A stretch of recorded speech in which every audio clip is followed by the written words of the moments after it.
Welcome to hbrv Lifestyle, the podcast.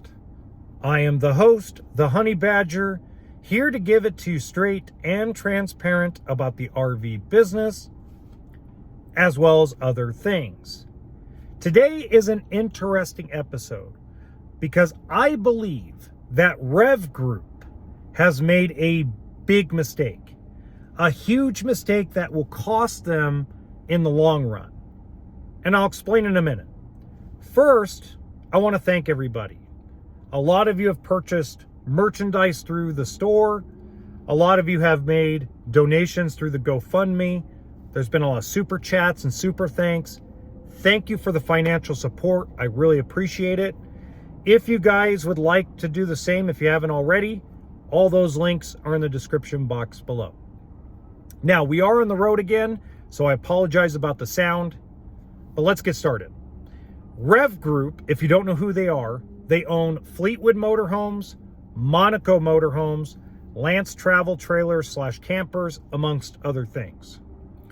And I believe they made a huge mistake with Fleetwood Motorhomes by introducing a new Class C brand. Let me explain.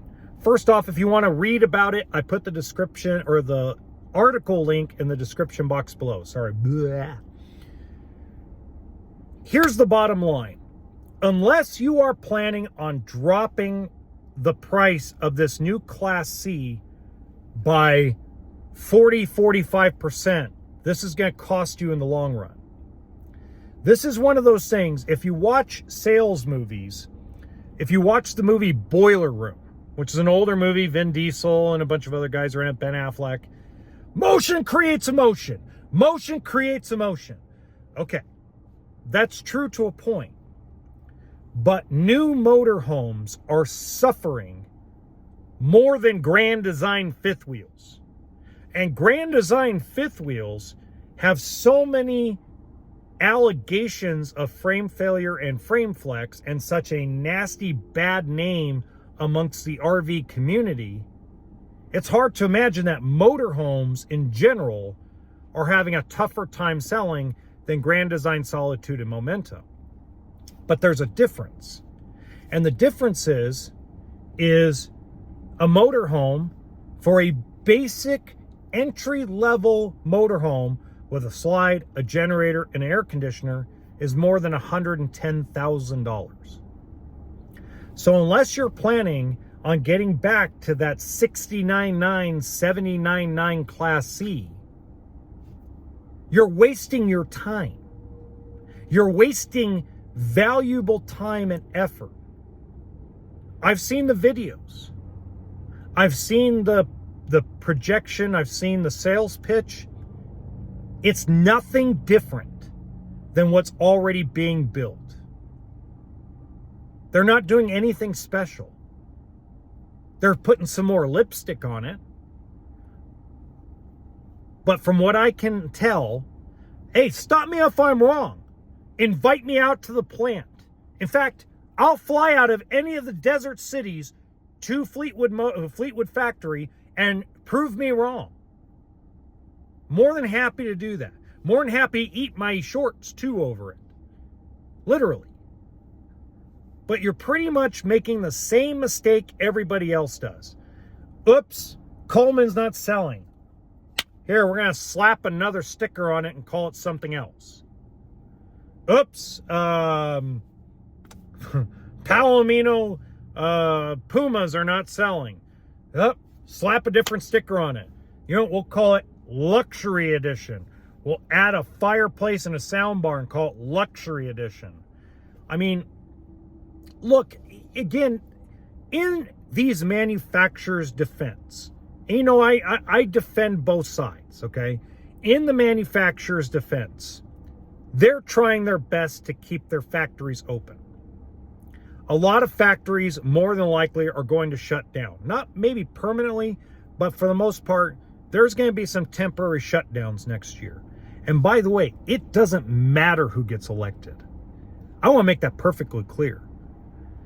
The only reason, if let's say, and this is not politics, but let's say whoever the next president of the United States is, in the first 10 days of their presidency makes inflation go away, interest rates go away, and everybody gets an extra 50% bump in their pay. Great. That's not going to get manufacturing going in the RV industry yet, because the dealerships across the United States and Canada have close to an 18-month supply of RVs. Pretty close. Some are in a lot better position than others. But here we go. We're rolling into 2025s, and dealerships across the United States and Canada are stuffed full of 2023s and 24s. So they figure, and this is every RV manufacturer, we'll come out with something different, slap a different name on it, and then the dealers have to buy it. I mean, that's how it feels. I mean, we talked about the recalls on Monday, about the mini loft from the Springdale. Great concept. It's in a mass recall because the metal siding wasn't attached properly. I can only guess that Cherokee is going to run into that same problem. Now, I've been told by dealer friends of mine, you got to stop talking like that. You know, you'll get evacuated out of the RV industry real quick. No, I won't. They're not that stupid. The RV manufacturers know they need a guy like me that's going to both defend them when they need to be defended and shove my foot up their rear end when they need their foot shoved up their rear end. It helps I'm in the industry because it's more believable. Now, if Rev Group plans on dropping their drawers on their price, I'll shove my foot in my mouth on camera with them next to me. But I will guarantee you that those Class C motorhomes will still be over $100,000. I bet you that dealers will have to pay over $100,000 to have them on their lot. I will almost guarantee it. Who's buying a $100,000 entry-level Class C right now? No one. But I'll tell you one thing, all the used inventory in the market. Here's the interesting part, and this is where I'm talking about. I'm in contact with about half a dozen used RV dealerships on a daily basis, and probably 40 of them across the United States weekly. And every one of them say, ever since they priced their used according to market value, real market value, they can't keep inventory in stock, specifically on Class C motorhomes. People are out to spend between 50 and 80 grand on a Class C, not 109, not 120, not $140,000. So they're seeking the used market. They're seeking the rental market. A lot of rentals out there that are being sold by dealerships. And you know what the good news about that is? It means that dealerships across the United States and Canada, the ones that are not overpriced with their used, are doing well. I'm starting to hear from dealerships that carry new inventory. No, I'm not going to rat them out. They have pretty much told me they're going to drop most of their brands. They're going to keep one travel trailer that's going to be like a metal sided. They're going to keep one that's a smooth sided. They're going to keep one fifth wheel and maybe two toy hauler brands. That's it. They're like, we don't need any more than that. We are overflown. We have an overflow of used coming in. A lot of consignments, a lot of street buys, a lot of auction buying. Now, what's interesting about the whole thing is I've talked to customers, and I've told you guys, the people listening, the same thing I tell dealerships that call me. Price it right. Well, I'm upside down 20 grand. Well, you're stuck with your vehicle. When'd you buy it? 2021?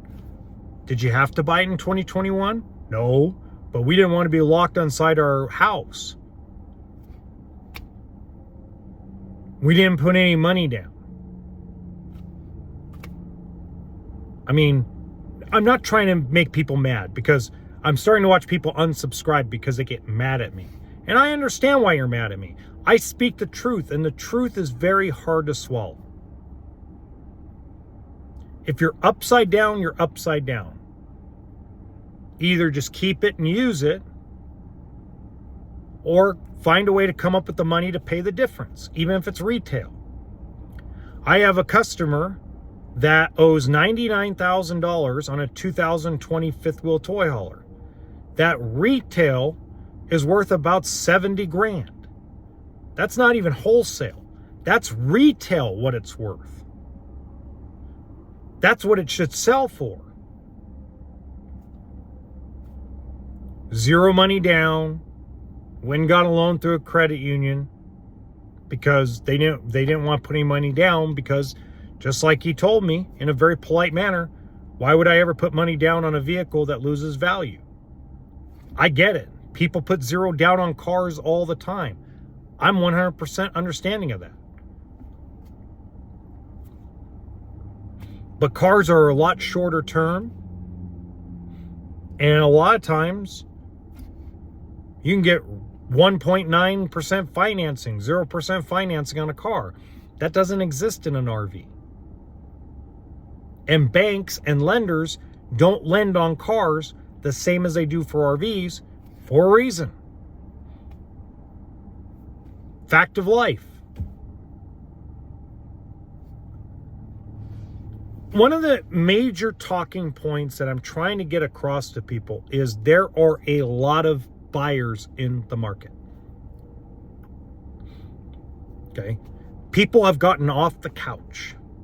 People are no longer sitting. Now, there's probably a few knuckleheads sitting on the sidelines. But the people that were sitting on the sidelines 6 months ago are no longer sitting on the sidelines. They're out shopping. They're out ready to buy. But again, people look at the economics of it. No matter who president of the United States is, interest rates are not going down anytime soon. Doesn't matter who gets elected. It could be Jim Brown gets elected. It could be Denzel Washington. It could be the Honey Badger. It doesn't matter who gets elected president of the United States. Interest rates are not going down anytime soon. And people have finally realized that. I've been saying it since December of 2023. Rates are not going down anytime soon. Why?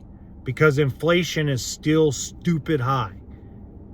Because energy prices are through the roof. So that means people are being smarter. They still want to go out in RV.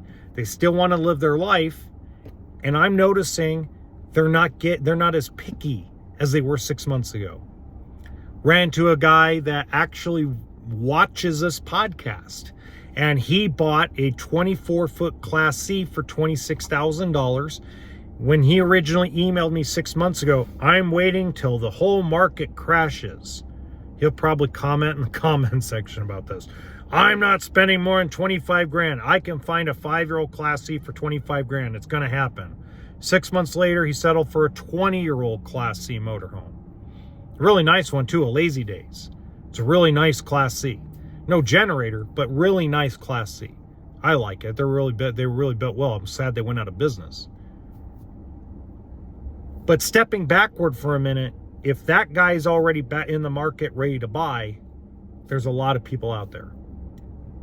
So if you're a dealership and you're watching this, and you are not stacked full of used inventory from consignments to auction to street buys, you're going to be left behind. If you have aged inventory that's over 400 days in stock, and that's the majority of your inventory, you're going out of business. Facts of life, unfortunately. Dealerships, you guys need to get into the used market heavily.